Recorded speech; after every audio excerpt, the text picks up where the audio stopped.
వెంకటేశ గోవింద, శ్రీనివాస గోవింద, శ్రీ వెంకటేశ గోవింద, భక్తవత్సల గోవింద, భాగవత ప్రియ గోవింద, గోవింద హరి గోవింద, గోకుల నందన గోవింద. శ్రీనివాస గోవింద, శ్రీ వెంకటేశ గోవింద, శ్రీనివాస గోవింద, శ్రీ వెంకటేశ గోవింద. నిత్య నిర్మల గోవింద, నీలమేఘ శ్యామ గోవింద, గోవింద హరి గోవింద, గోకుల నందన గోవింద. శ్రీనివాస గోవింద, శ్రీ వెంకటేశ గోవింద, శ్రీనివాస గోవింద, శ్రీ వెంకటేశ గోవింద.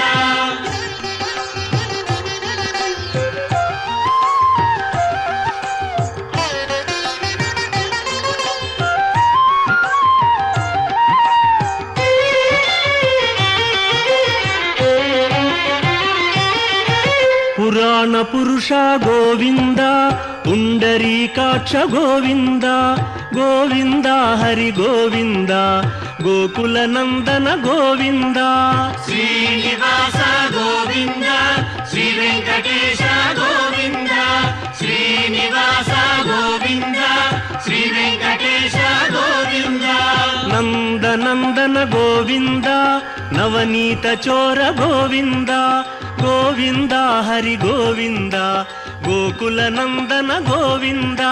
శ్రీనివాస గోవింద, శ్రీ వెంకటేశ గోవింద, శ్రీనివాస గోవింద, శ్రీ వెంకటేశ గోవింద.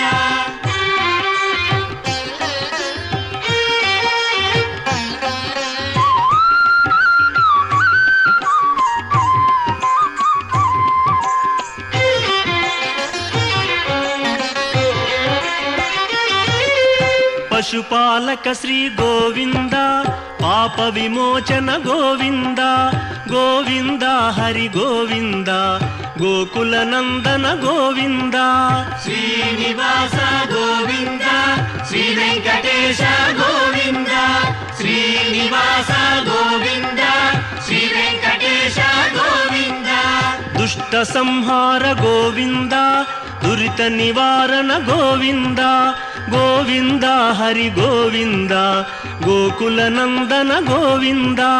శ్రీనివాస గోవింద, శ్రీ వెంకటేశ గోవింద, శ్రీనివాస గోవింద, శ్రీ వెంకటేశ గోవింద.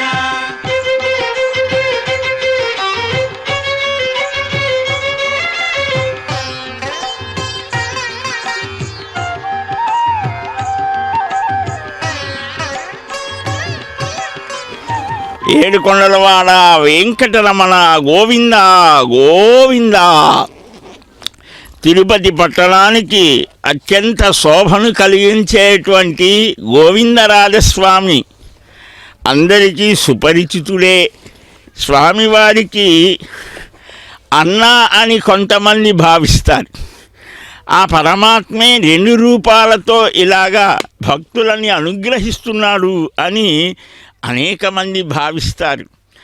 ఆ చక్కగా నయన మనోహరుడై ఆ ప్రకృతి సిద్ధమైన పుష్ప సోయగాలు తనని సేవిస్తూ ఉంటే 5 పడగల నాగరాజు తనకు ఛత్రమై పాదుకలుగా అనేక విధాలుగా తనను సేవించేటువంటి ఆ శేషుడు, వాసుకి, వీరంతా కూడా స్వామికి అత్యంత ప్రియతములైనటువంటి వారు. అతి రాత్రి పెద్ద శేషవాహనమైతే ఈ పూట చిన్న శేషవాహనం. ఎన్నెన్నో విశేషాలతో మనకు ఈ వాహనాల యొక్క పరమార్థాన్ని మనం స్మరించుకొని భక్తి మార్గంలో నడిచేట్లుగా మనల్ని అనుగ్రహిస్తారు గోవిందరాజస్వామి. సప్తశీర్ష వాహనం మీద రాత్రి అనుగ్రహిస్తే, కటాక్షిస్తే, ఈ పూట చిన్న శేషవాహనం పంచశీర్ష వాహనం మీద గృహముగా, శయన మందిరంగా, ఛత్రంగా శేషుడు స్వామి కైంకర్య పరాయణులలో ప్రథములట. దాస్య కైంకర్య మనోభావాలను శేషవాహనోత్సవం ద్వారా మనం గ్రహించాలి అని యథేష్ట వినియోగార్హం శేషశబ్దేన కథ్యతే. పరమాత్మ యొక్క అగణిత ఆ గుణాలని ఆయన ఎప్పుడు స్తుతిస్తూ ఉంటారట 1000 నాలుకలతో. అలాగనే స్వామికి కైంకర్యము చేస్తాడు, గొడుగుగా ఉంటాడు. కృష్ణావతారంలో ఆయన వసుదేవుడు అప్పుడే పుట్టిన చిన్నారి శిశువు ఆ నందనందనుడిని చక్కగా తీసుకొని వెళ్తూ ఉంటే, వర్షం పడుతూ ఉంటే యమునా తీరంలో ఆ ఉద్ధృత ప్రవాహం యమున ప్రవహిస్తూ ఉంటే దారి ఇస్తే అలా వెళ్ళే సమయంలో గొడుగైపోయాడు, ఛత్రంగా ఉన్నాడు, శయన మందిరంగా ఉన్నాడు. అలాంటి గోవిందరాజస్వామి వారి యొక్క దివ్య వైభవాన్ని చక్కగా కీర్తనల ద్వారా కీర్తిస్తూ ఉన్నారు. ఆ తిరుపతి పట్టణం శ్రీపురము అని, శ్రీపదపురి అని అనేక 1000 సంవత్సరాలకు పైబడి ఇక్కడ ఒక అద్భుతమైనటువంటి చరిత్ర ఈ గోవిందరాజస్వామి వారి ఆలయంతో పెనవేసుకుపోయిన ఒక అద్భుత చరిత్ర ఈ తిరుపతి పట్టణానికి ఉన్నది. ఇప్పటికీ కూడా కర్ణాటక ప్రాంతం వాళ్ళు గోవిందరాజ పట్టణమనే అంటారు. అలాంటి ఆ గోవిందరాజస్వామి ఈనాడు శ్రీహరికి ఆదిశేషునికి మధ్య స్వస్వామి భావ సంబంధం ఉన్నది, స్వామి సేవకుని సంబంధం ఉన్నది. నిజమైన సేవకుడు ఎలాగా ఉండాలి? అదిగో 1000 ఏళ్ల నాడు భగవద్ రామానుజాచార్య స్వామి ఇక్కడ ఎన్నెన్నో విశేషాలతో కూడి ఉంటుంది. శేషుని పడగలతో ఉండేటువంటిది మనకు శేషాద్రి అని కదా కొండకు పేరు. తిరుమలకు శేషుడే పర్వత రూపంలో ఉన్నాడు. బుసలు వినిపించేవిట ఒకానొక కాలంలో, తీక్ష్ణతతో ఉండేది, వేడి గాలులు కొట్టేవి.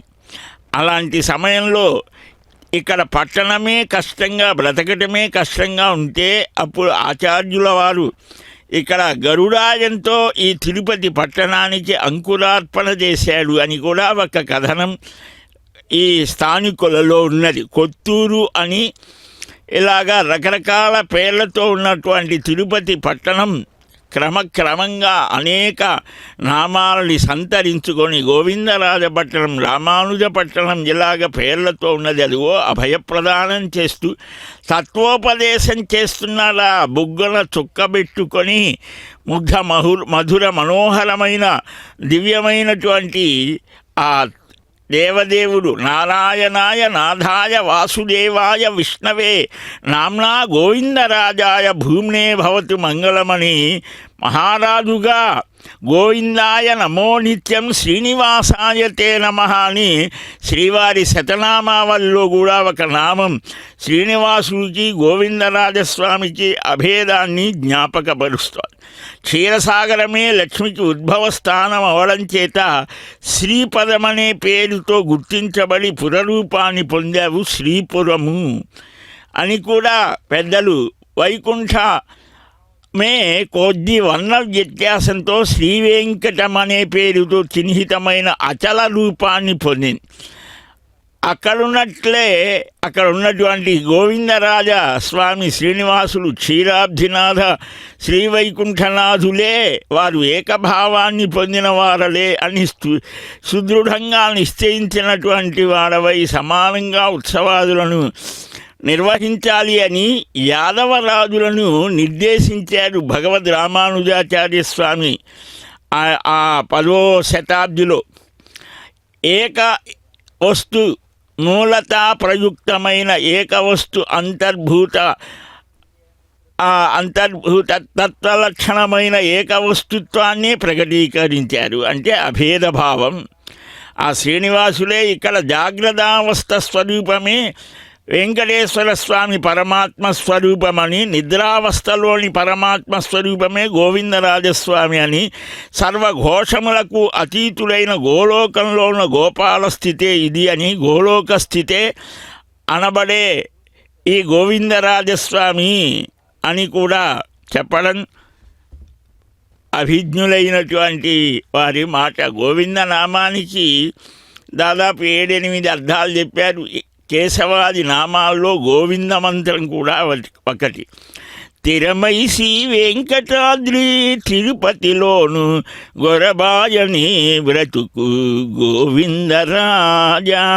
తిరుపతిలోన నొద్దిక శ్రీ వెంకటేశుడై గొరబైనని వగదే గోవిందరాజా. ఈ రీతి శ్రీ వెంకటాద్రి నిరవై తిరుపతిలో కూరిమలు నెరుపను కొలువున్నాడు అని అన్నమాచార్యుల వారికి ఆ గోవిందరాజస్వామికి శ్రీనివాసునికి అభేద భావాన్ని ప్రతిపాదిస్తూ కీర్తనలు చెప్పారు. అదిగో సత్వరజస్తమో గుణాలు తొలగిపోతే జీవుడు దేవుని దగ్గరకు చేరుతాడని ఒక స్ఫూర్తివంతంగా చిన్ముద్రతో స్వామి మనకు తత్వోపదేశం చేస్తున్నాడా అన్నట్టుగా కూడా మనం భావన చేనుగరప పరగా సమ్ముఖమందు పంచబేరములొప్ప గుడుసు కైదువు కాపుగడుగనుండా అని కూడా ఇలాగ గోవిందరాజా మాకు చెదరని సంపదలిచ్చి కాపాడవయ్యా అని కూడా అన్నమయ్య సంకీర్తనలలో తిరుపతి క్షేత్ర దైవ ప్రశస్తి చాలా అద్భుతంగా ఉంటుంది. అదిగో అట్టి స్వామికి ఆనంద మల్లిక పుష్పాలతో కూడినటువంటి స్వామి యొక్క సుందర సుకుమార సౌందర్య రసస్ఫూర్తి అయినటువంటి ఆ గోవిందరాజస్వామి వారికి ఆనంద కర్పూర నీరాజనాన్ని ఆయనకు ప్రత్యేకించి మంగళాశాసనాన్ని పెద్దలు సాయించారు. అద్భుతమైనటువంటి చిత్రకూట నివాసాయ చిత్రానంత విభూతయే శ్రీమద్గోవిందరాజాయ శ్రీవత్సాంకాయ మంగళం.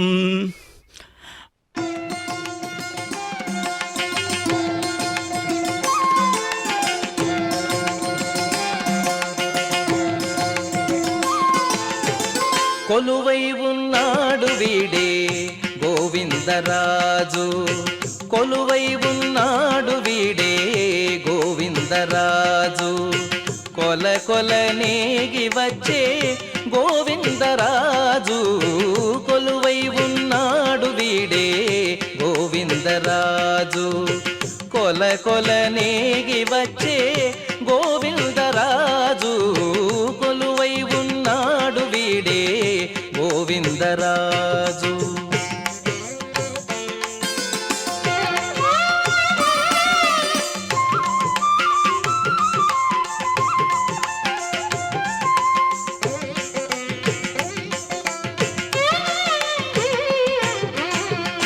గొడుగుల నీడల గోవిందరాజు. గుడిగొన్న పడగేల గోవిందరాజు. గొడుగుల నీడల గోవిందరాజు. గుడిగొన్న పడగేల గోవిందరాజు. కుడి ఎడమ కాంతల గోవిందరాజు. కుడి ఎడమ కాంతల గోవిందరాజు. పొడి సాగే పౌజుల గోవిందరాజు. పొడి సాగే పౌజుల గోవిందరాజు. కొలువై ఉన్నాడు వీడే గోవిందరాజు. కొల కొల నేగి వచ్చే గోవిందరాజు. కొలువై ఉన్నాడు వీడే గోవిందరాజు.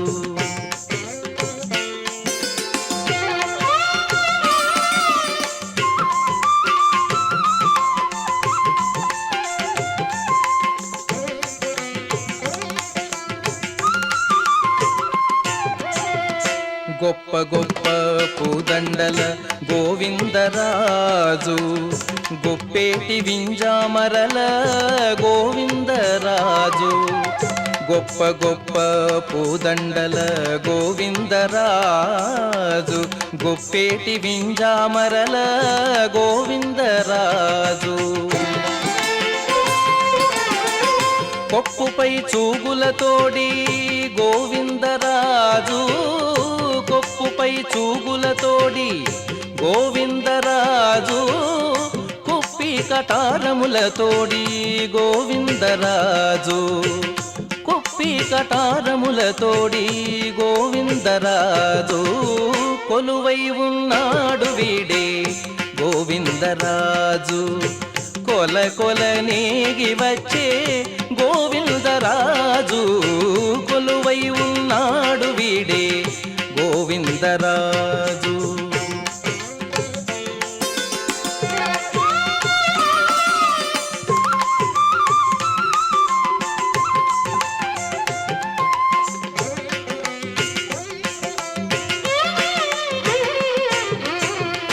గొరబు సింగారాల గోవిందరాజు, కురులు దూవించుకొని గోవిందరాజు, గొరబు సింగారాల గోవిందరాజు,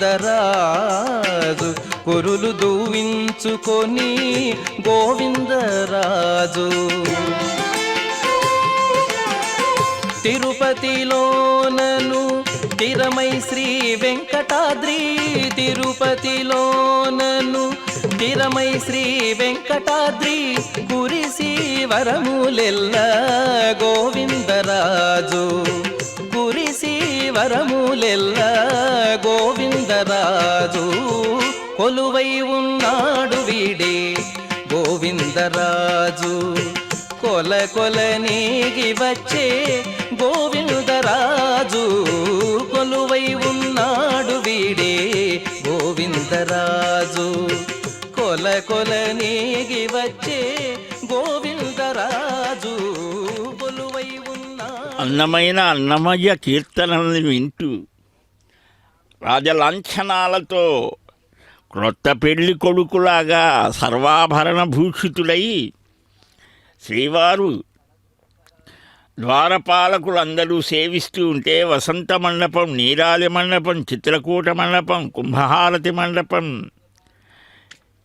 లక్ష్మీదేవి మంటపం, గోవింద పుష్కరిణి, ఇవన్నీ క్రమంగా దాటి చాలా అద్భుతమైనటువంటిది, తిరుపతి పట్టణానికి ఒక శోభను కలిగించేటువంటిది.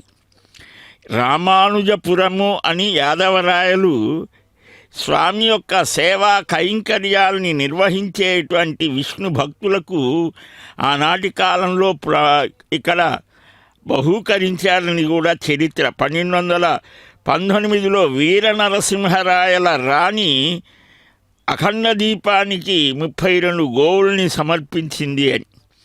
పైడిపల్లి అనే గ్రామంలో వచ్చే ఆదాయాన్ని 1234లో సమర్పించినట్టుగా దానిలో సగభాగం శ్రీవారికి, సగం గోవిందరాజస్వామికి సమర్పించింది అని.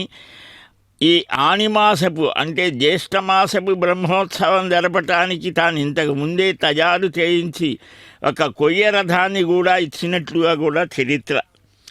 అలాగనే ఆయా సంవత్సరాలలో మట్లవారు ఇలాగా రకరకాలైనటువంటి మహారాజులంతా కూడా స్వామికి సేవా కైంకర్యాలు చేసి తమ జన్మ సార్థకమైనది అని భావిస్తారు. సంవత్సరోత్సవాలు, చిన్న ఉత్సవాలు చాలా జరుగుతాయి ఇక్కడ. ఈ బ్రహ్మోత్సవాలలో 2వ రోజు చిన్న శేషవాహనం అత్యంత వైభవంగా పెద్ద వీధి ఉత్సవం అని కూడా స్థానికులలో ఒక మాట వినిపిస్తూ ఉంటుంది. ప్రాతకాలాన్నే సుప్రభాతం, శుద్ధి, తోమాల సేవ, అర్చన, మొదటి గంట ఇలాగా ఈ చక్రతాళ్వారు చిన్న వీధి ఉత్సవానికి వేంచేసిన తర్వాత ఆ గోష్ఠిలో లోపల శఠారి ఇలాగా ఇవన్నీ అయి సర్కారు తలిగలు ఆరగింపై వగపడి వినియోగమై చక్రతాళ్వారు యాగశాలకు వేంచేస్తే అనంతరం స్వామి చక్కగా అలంకృతమైన వాహన మండపానికి చేరుకొని చిన్న శేష వాహనారూఢుడై పట్టు పీతాంబరాలతో, విశేష ఆభరణాలతో, సుపుష్ప మాలికలతో శోభాయమానంగా ఉంటారు.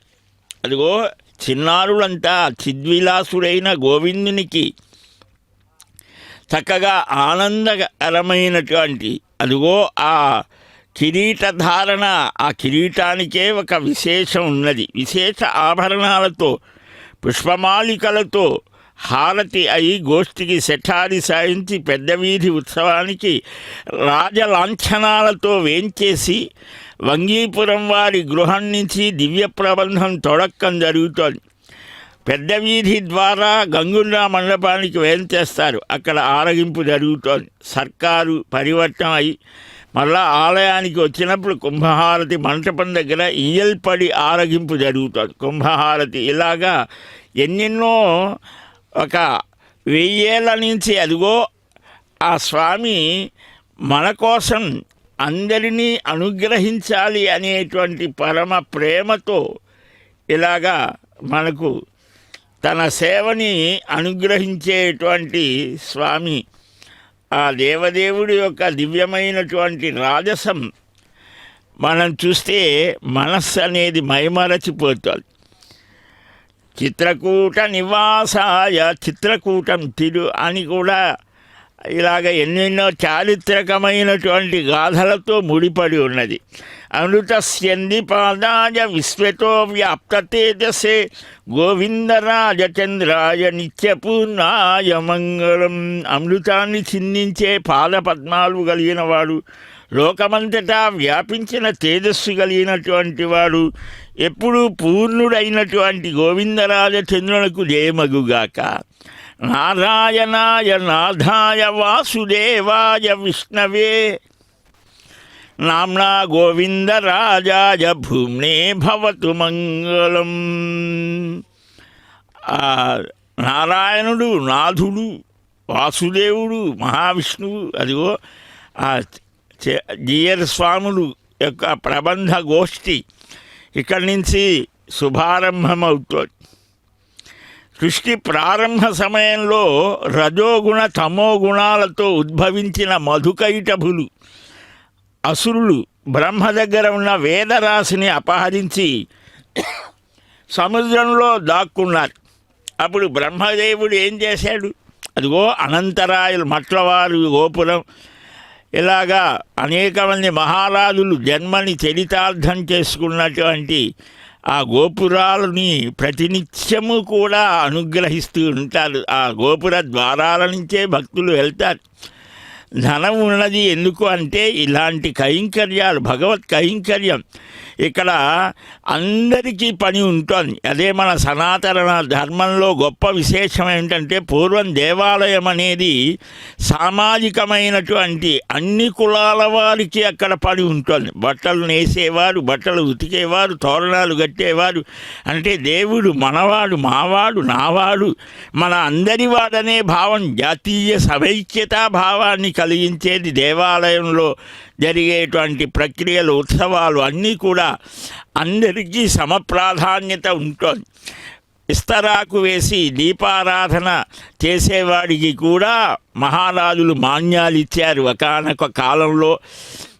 కనుక ఆ దేవాలయం అనేటువంటిది మానవుల మధ్య సత్సంబంధాలు కలిగించేది, సౌజన్యాన్ని, సామరస్యాన్ని, సౌమనస్యాన్ని కలిగిస్తూ మనమంతా కూడా భగవత్ సంబంధం కలిగిన వారము, భగవద్దాసులము. అదిగో ఆ వైఖానస భగవచ్ఛాస్త్ర కోవిదులైనటువంటి ఆ మహానుభావులు విప్రరూపంలో ఉన్న నారాయణులు వీరు 12 ఊర్ధ్వపుండ్రాలని ధరించి పరమాత్మ సన్నిధిలో ఏ విధంగా దాసభావంతో ఉండాలి, ఆ శేషవాహనం అదిగో ఎండ పడకుండా ఆ టికస్వాములు చక్కగా చిద్విలాసుడైనటువంటి శ్రీనివాసుని సోదరుడైన గోవిందరాజస్వామి ఆ రాజలాంఛనాలతో వచ్చేటువంటి స్వామికి ఎండపడ తగలకూడదు అని భావిస్తారు. అలాగ గోవిందరాజస్వామి యొక్క విశేషం ఏమిటి అనేది ఇక్కడ మనం చెప్పుకుంటూ ఉన్నాం. బ్రహ్మ భగవద్ ప్రార్థన చేస్తే పరమాత్మ హయముఖుడై సముద్రంలో ప్రవేశించి మధురంగా ప్రణవనాదాన్ని చేశారట. ఆ ధ్వనిని, నాదాన్ని విన్న అసురులు వేదాలని ఒక చోట దాచి ఆ ధ్వని ఎక్కడి నుంచి వచ్చిందో తెలుసుకోవటానికి వెళ్ళారు. ఇదే సమయమని భావించి వేదాలను తీసుకొచ్చి బ్రహ్మదేవుడికి ఇచ్చి తన ఊరువులతో ఆ అసురులను హరించాడు. ఇంకొకసారి ఇదొక కల్పం. అంటే మనకు పురాణ వాన్మయంలో భిన్న భిన్నమైన కథా ప్రక్రియలు ఉంటాయి. ఇదేమిటి, ఇది వైరుధ్యం కాదు, ఇది అనే మనకు సృష్టి దాదాపు 200 కోట్ల సంవత్సరాల క్రితం ఆరంభమైంది అని ఈనాడు సైన్స్ కూడా అదే చెప్తారు. కాబట్టి సృష్టి ఆరంభంలో అంటే ఇది ఎప్పుడు అనాది తిరుగుతూనే ఉంటుంది. ఈ కల్పాలు అనాది అని పేరు. ఒక్కొక్క కల్పంలో ఒక్కొక్క మధురమైనటువంటి జ్ఞాపికను అందిస్తాడు పరమాత్మ. సరే, ఒకసారి ఇంకొక కల్పంలో వేదాలని పోగొట్టుకొని అలమటించేటువంటి బ్రహ్మదేవుణ్ణి చూసి హంసరూపి అయి పరమాత్మ వేదాల్ని ఉపదేశించాడని హంసావతారం అంటాడు. అన్నమాయ్ అరుమరైనూల్ విడిత్తానై అని కలివైరి సూరి ఈ కథని అనుసంధానం చేస్తారు. ఈ అవతారం హంస శబ్దం చేత సూచితమని, హంస శబ్ద వాక్యుడు ఈ గోవిందుడు అని. అందుకనే ఇక్కడ శేషోద్గీర్ణ విశాలీఢ మధుకైటభశాసిని గోవిందరాజ హంసాయ వేద గోపాయ మంగళమని చక్కగా చెప్పడం జరుగుతోంది. ఉపధాయ భుజామేకం ప్రసార్యాన్యాం పునఃద్వయో గృహీత శంఖచక్రాయ శ్రీ గోవిందాయ మంగళం. 4 భుజాలలో ఒక భుజాన్ని తలగడగా చేసుకొని మరొక భుజాన్ని చాచి ఉంచి ఇంకా 2 భుజాలలో శంఖచక్రాలని ధరించిన గోవిందరాజస్వామికి మంగళం. అదిగో ఆ పాదాలు బ్రహ్మగారు కడిగాడట. ఆ పాదపద్మాలని కడిగినటువంటి తీర్థమే గంగగా వచ్చిందని ఒక భావం. ఈ పాదాలు నేనే గొప్పవాడిని అని అహంకరించిన తమోగుణంతో ఉన్నటువంటి కాళీని పడగల మీద నాట్యం చేసి అభయప్రదానం చేశారు. శరణాగతి వేడితే శరణన్న వారికి శీఘ్రంగా తన పాదపద్మాల్ని సేవించే మహద్భాగ్యాన్ని ప్రసాదిస్తూ అదిగో ఏనాడో కొన్ని వేల సంవత్సరాల నుంచి ఉన్నటువంటి ఆ దివ్యమూర్తి వర్చస్సుని మనం చూస్తే ఎంత అద్భుతమో. భగవత్ తేజస్సు నిండి నిబిడీకృతమై సర్వవ్యాపకమై సర్వజ్ఞమై సర్వాధారమై సర్వాంతర్యామిత్వాన్ని పొందినటువంటి పరమాత్మ యొక్క స్వరూపాన్ని మనం అవగతం చేసుకోలేం. మన మనస్సు, మన ఇంద్రియాలు, మన బుద్ధులు, మన యొక్క జ్ఞానం చాలా పరిమితం. పరమాత్మ అపరిమితమైనటువంటి జ్ఞానము, ఆనందము ఒక రూపాన్ని ధరిస్తే ఎలా ఉంటాడో అలా. మరి ఆయనకు పరిమితం ఎలా చేస్తావయ్యా అంటే మన కోసం ఒక నీరు బాగా ప్రవాహం చేస్తూ ఉంటే అది ఎక్కడికైనా ఎలాగైనా ప్రవహిస్తుంది. అదే ఘనీభవించి ఒక గడ్డలాగా అయితే మంచు ముక్క ఐస్ లాగా అయిపోతే దానికి ఒక రూపము, దానికి ఒక గుణము, దానికి ఒక లక్షణం అన్నీ వస్తాయి. కానీ అది కరిగిపోతే మళ్ళా నీటి ప్రవాహమే. అలాగనే పరమాత్మ సర్వవ్యాపకమైనటువంటి వేష్టీతి వ్యాప్నోతి సర్వవ్యాపకశీలత్వాతి విష్ణు శబ్దానికి ఇంత అర్థం చెప్పారు. కానీ భక్తుల యొక్క భావన స్థితి చేత ఆ భక్తుల మీద ఉన్నటువంటి అనుకంపనతో ప్రేమతో ఒక రూపాన్ని ధరిస్తాడు. ఏ రూపం, నువ్వు ఏది రూపం కోరితే ఆ రూపం. పంచదారని బాగా పాకం చేసి ఆ పాకాన్ని మంచి చిలకలాగా తయారు చేస్తే చిలక అవుతుంది, ఇంకొకటి చేస్తే ఇంకొక రూపం. దానికి అలాగా భగవంతుడు కూడా భక్తుల యొక్క భావాన్ని అనుసరించి, అందుకనే ఇదిగో ఇప్పుడు ప్రబంధాన్ని పఠిస్తారు ఆళ్వారుల యొక్క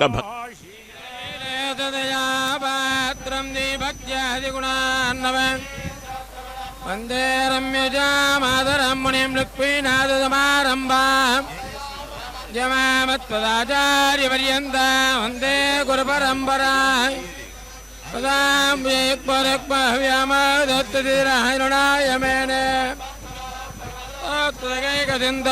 రామాణ్యచరణధరణం ప్రపద్యే తనయా భవేర్వం పదేహ పడియమేణ పదన్మయానామ కులాభిరామం శ్రీమద్దదంగ్రేగుళం ప్రణమామి మూర్ధన ఒకదాక్వియపట్టణ హరిభక్తిదావుళధేగ్రయోగి பரஹாளிதீந்திரமித்ராதிபத்பராங்குதமனே என் பிறவிதீரஞ்சினேருண்ணமதான் பேதுகளித்தானே முத்துக்கடல் மகல்லை உதத்தார் காலல் சாதித்தருளா அன்பே அழியா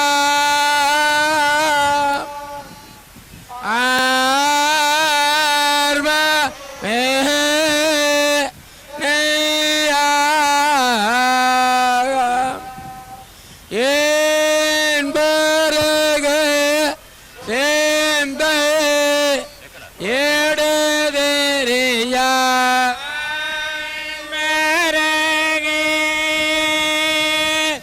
ஞான ஜடார் வேள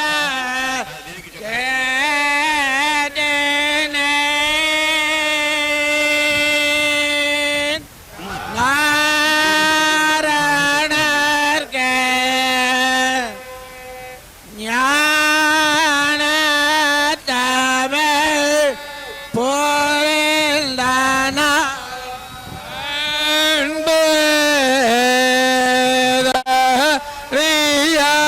ரியாம் ஆர்வமே நெய்யாம் என்பரக சேர்ந்த இடதெரியா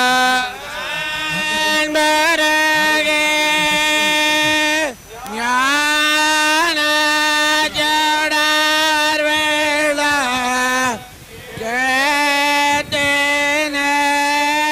கேட்டனர் நாரணர்க்கு ஞான தமிழ் புரிந்தனா நாரணத்தாள்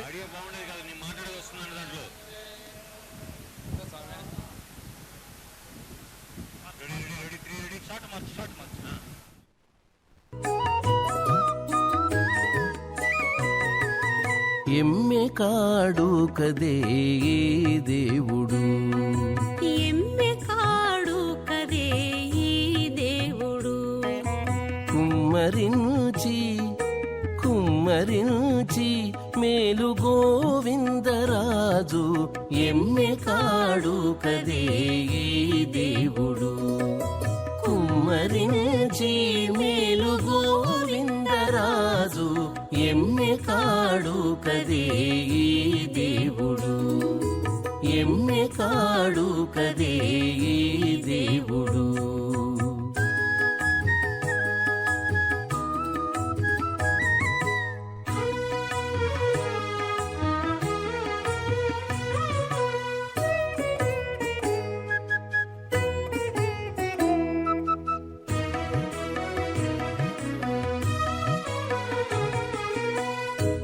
ಗೊಲ್ಲೆತಲಿಂದರು ಕೊಲುವು ಸೇಯಗ ಅಲ್ಲದೆ ಸರಸ ಮಾಡುಚುನು గొల్లెతలిందరూ కొలువు సేయగ అల్లదే సరసమాడుచును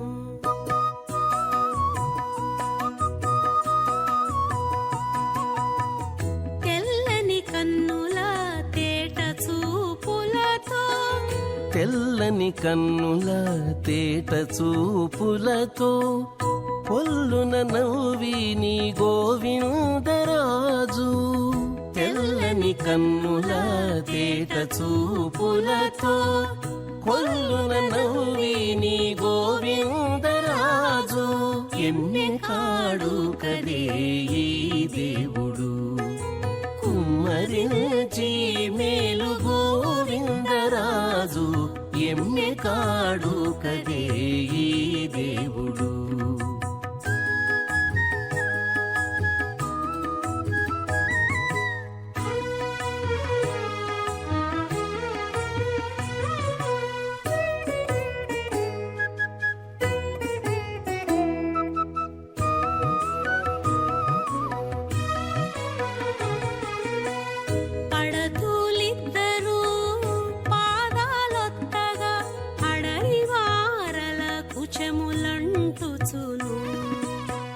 పడతులిద్దరూ పాదాలొత్తగా అడరివారల పుచములంటుచును.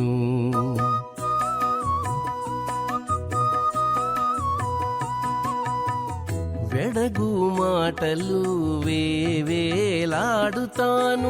వెడగు మాటలు వేవేలాడుతాను, కొడుకున్గనెను గోవిందరాజు. వెడగు మాటలు వేవేలాడుతాను, కొడుకుంగనేను గోవిందరాజు. ఎమ్మె కాడు కదే ఈ దేవుడు, కుమ్మరించి మేలు గోవిందరాజు. ఎమ్మె కాడు కదే ఈ దేవుడు.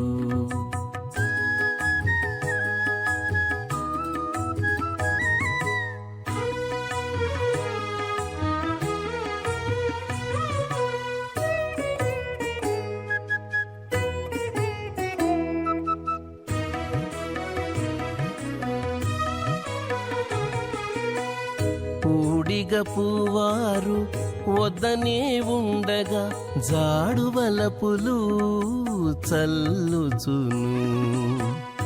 ఊడిగ పువ్వారు వద్దనే ఉండగా జాడువలపులు చల్లుచును.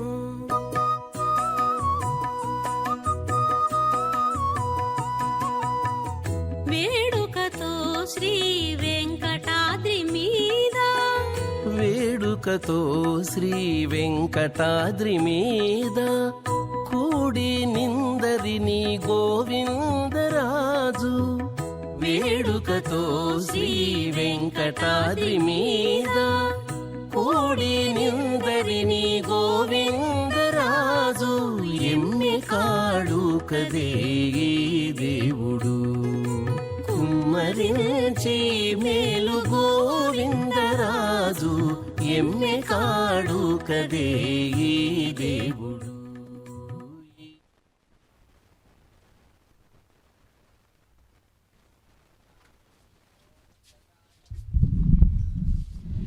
గోవిందరాజా, శ్రీనివాస అపరమై అపర స్వరూపుడివా, స్వామి నారాయణ,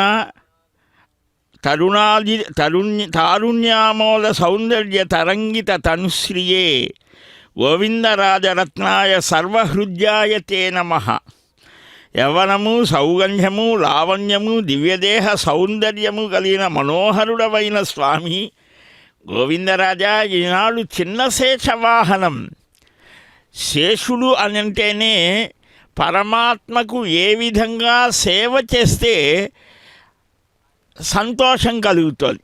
ఆయనకు ఏమి సంతోషమా అదే ఇదే అని కాదు, ఏ విధంగా మనం సేవ చేయాలనే దానికి ఒక సార్థకమైన ఆదర్శమైన సేవకులు ఆదిశేషుడు వాసుకి.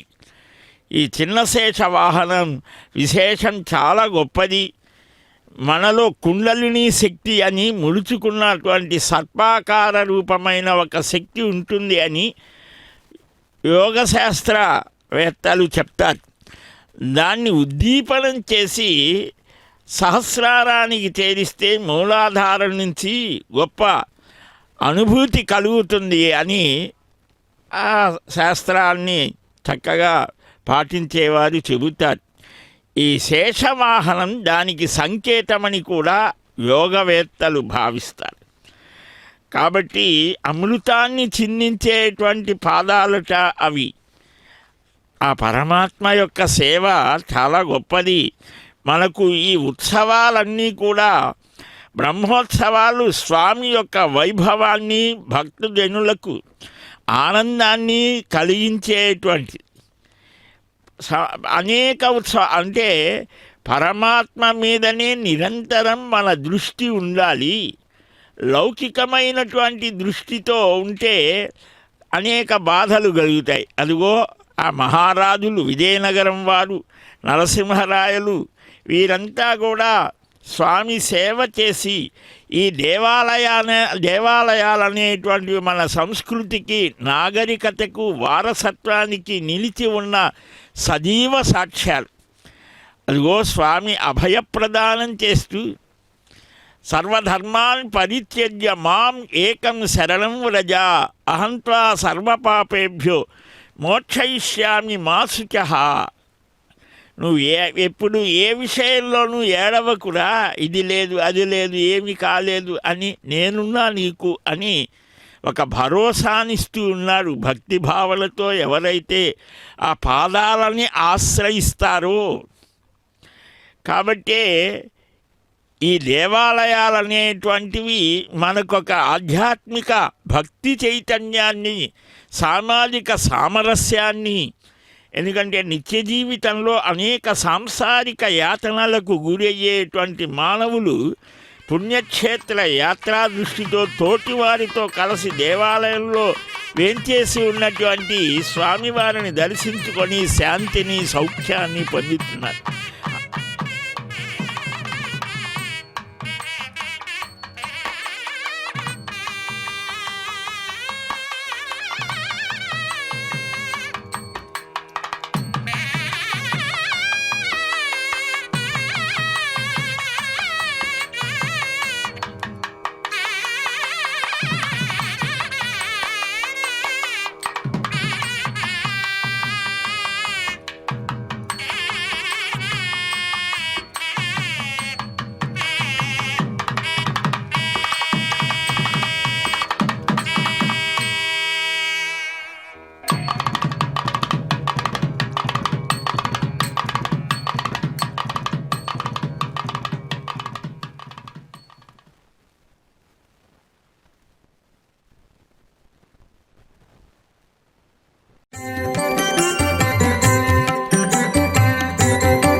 నారాయణాయ